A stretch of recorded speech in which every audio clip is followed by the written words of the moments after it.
Hi, my name is Beth Hiley here from Board Game Geek at Origins 2018. I'm sitting down with Evan Donahue on the other side of this box from the Pandemonium Institute, and you brought us quite the wow factor here. Yes, this is Blood on the Clocktower. This is a murder mystery social deduction game.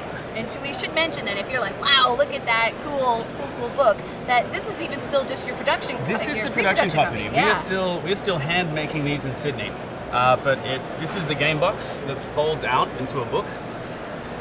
It is felt backed on the inside so that the storyteller being the moderator, will put tokens in the bag depending on who's in the game.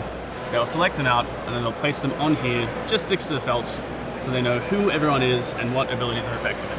Yeah, and so as you were setting these up, I mean, literally, like you barely even brush them on there and they grip perfectly. Yeah, it's a really fun innovation that we're figuring out how to make. Yeah.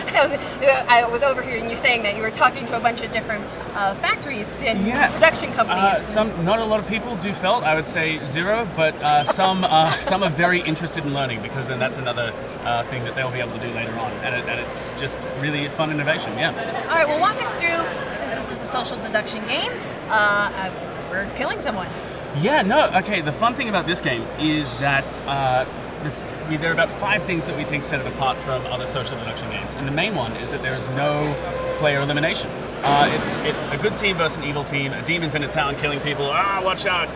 God, the demon, kill it.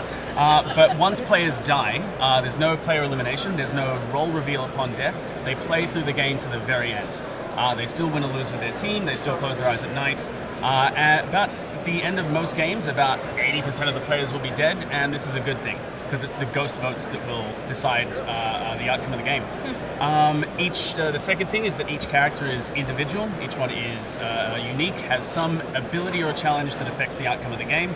A character doesn't go into the game unless it's fun to play and affects the outcome, unless it's bluffable by the evil team, so anyone can pretend to be anyone and get away with it, unless it's unique, it's not like the other characters in the game, and it's can fit onto one line of text. Right, so you say that there's your super quick and easy cheat sheet. Yep. It's you can sit down, you can get across your character in a short moment. The third thing, players can enter a game after it starts as powerful traveler characters. So when you enter a game as a traveler, everyone knows what your ability is, but they don't know whether you're good or evil.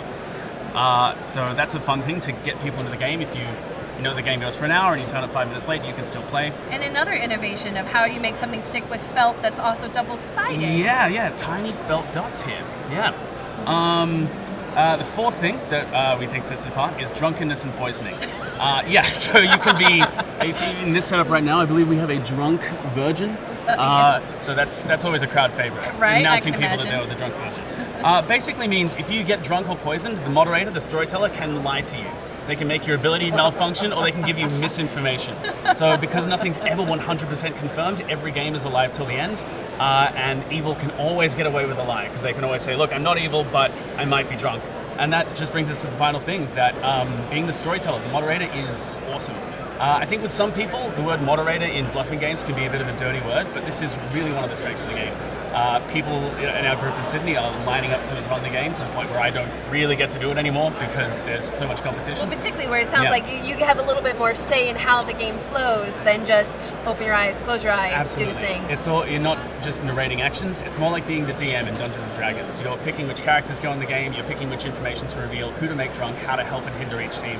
Your job as the storyteller is to get a balanced game and make it as fun as possible for everyone, and that's just such a blast. It also means it opens up what you can do with a bluffing game when you have a moderator.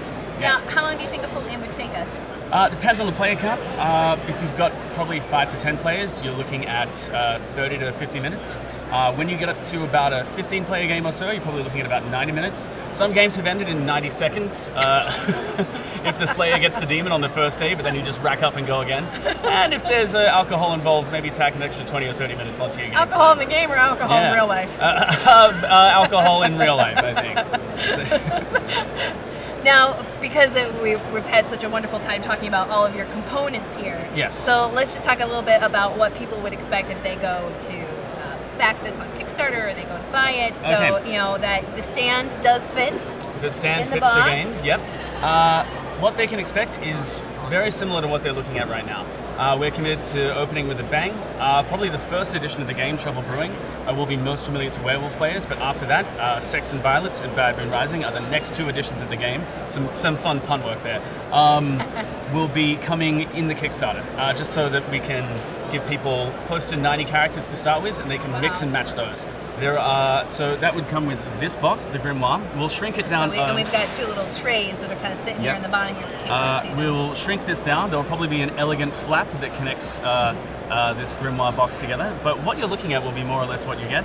Now, is the moderator sort of standing behind this like a podium with everyone arrayed in front of them? Essentially. So they map this out for how people sit in the circle, and then they would stand behind this like a podium, and then carry it into the circle to run executions and things of that nature, and carry and things like that. So it is quite.